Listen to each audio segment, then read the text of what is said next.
Muy buenos días a todas y a todos. Efectivamente, hoy es 2 de octubre y vamos a dedicar la sección del día de hoy a las mujeres que participaron en el movimiento estudiantil de 1968, pero previamente me gustaría presentarles a la maestra María Eugenia Espinosa Carvajal. Ella tenía 18 años cuando en 1966 ingresó a la Facultad de Filosofía y Letras para estudiar la licenciatura en Historia. Ella es maestra normalista, ya trabajaba en una primaria en el Internado Nacional Infantil. Ella recuerda cómo hacía su material didáctico mientras estaban las asambleas y mientras estaban las discusiones del Consejo Nacional de Huelga, ella como integrante. Después, ella también forma parte en 1971 del CCH Vallejo, fue de las que está preparando los contenidos curriculares de las academias de sociales, y ya después en Veracruz se dedica a la formación de docentes para telesecundarias, es decir, toda una vida dedicada a la docencia y también dirigente del Consejo Nacional de Huelga. Escuchémosla. Bueno, yo creo que el 68 me dejó todo. Es un movimiento que te simbra en el problema de la desigualdad, de la falta de libertades, de la represión. O sea, me confirmó que la sociedad mexicana que yo veía como autoritaria era autoritaria y que era injusta y que era represiva en ese entonces, ¿no? Pero también me dio muchas luces, y las luces son la participación igualitaria, que juntos las gentes, que además habían gentes de todos los sectores, amas de casa, de gentes de los mercados, o sea, fue un movimiento que unió a la sociedad mexicana en la Ciudad de México, en sus alrededores, pero también al país, de tal manera que esa enseñanza de que juntos podemos hacer grandes cambios, me quedó para siempre. Sí vale la pena. Volveré a hacerlo, sin lugar a dudas. Volveré a estar ahí. Sí, sin lugar a dudas. Volveré a tratar de escribir esa historia. Desde aquí un saludo a la maestra María Eugenia, toda una vida dedicada a la docencia y al movimiento de 1968. Estoy segurísima que está viendo este momento, no se pierde la sección, maestra María Eugenia, les digo, toda una vida dedicada a la docencia. Y bueno, como líder y como representante del Consejo Nacional de Huelga, ahora sí escuchemos también la cápsula de las mujeres en el movimiento de 1968.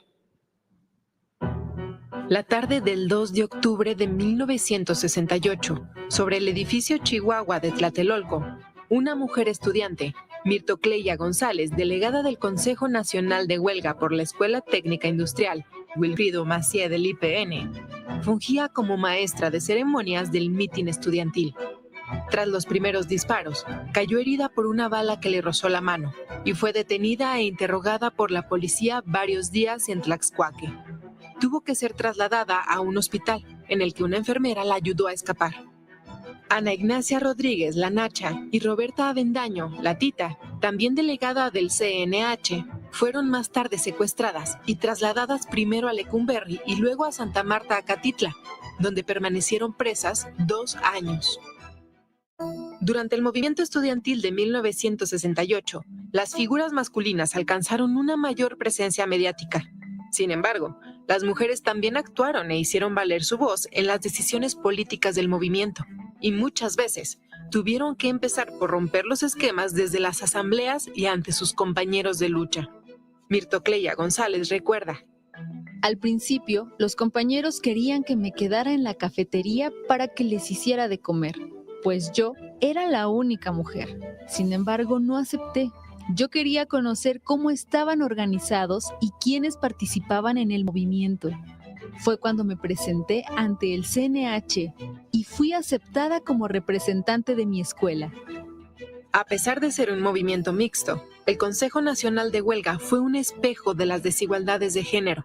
Según recuerda Adriana Patricia Corona, otra de las representantes y sobreviviente del 2 de octubre, de 350 personas como representantes ante el CNH, aproximadamente había solo 30 mujeres. Muchas estudiantes se enfrentaron también a la oposición de sus familias, pero se involucraron con decisión en la elaboración de volantes, mantas y en la difusión de las demandas estudiantiles. Participaron en las brigadas que recorrían fábricas, mercados y barrios para informar a la ciudadanía. Recolectaron fondos y ganaron simpatía hacia el movimiento. Se encargaron de imprimir y distribuir materiales de manera clandestina, poniéndose en situaciones de riesgo, lo que evidenció su compromiso con la causa. Las tareas de organización logística también fueron asumidas por mujeres, como la gestión de acopios, la convocatoria a reuniones y la comunicación entre escuelas y facultades, en un contexto donde la represión del Estado limitaba la movilidad. También hubo mujeres solidarias que enfrentaron la persecución por sumarse a la causa.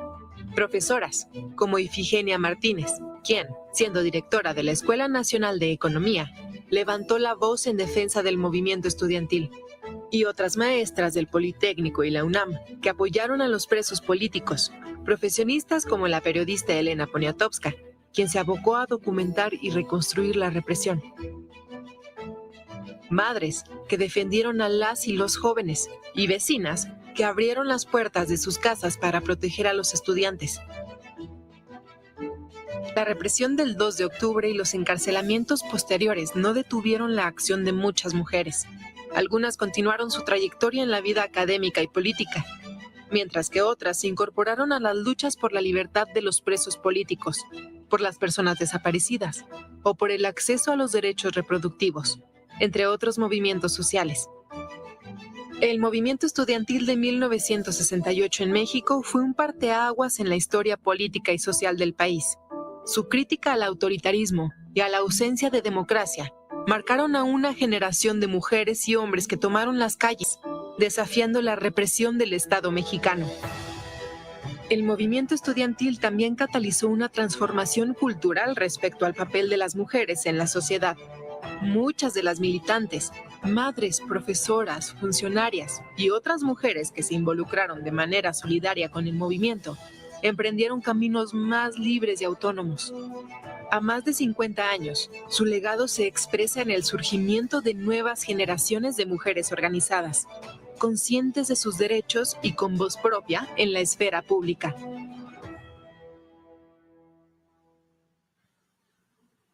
Y finalmente, a manera de regalo y de recomendación, les recomendamos descargar el libro 1968, Las mujeres del CNH, bajo la sello editorial del INERM. Fue publicado en el año 2023 y son entrevistas a mujeres que formaron parte de este consejo.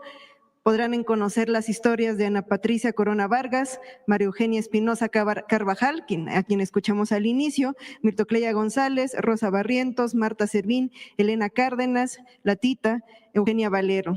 Así podremos conocer cómo su participación política se encaminó también a romper estereotipos de género y lo que implicó que como mujeres estuvieran meses entre la espada y la pared debido a la persecución y a la represión. En resumen, este libro y estos testimonios nos ofrecen varias lecciones sobre lo que es vivir en resistencia frente al autoritarismo. Muchas gracias. Aprovecho para mandarle un abrazo a mi madre que también estuvo en el 68. Hasta luego, nos vemos mañana.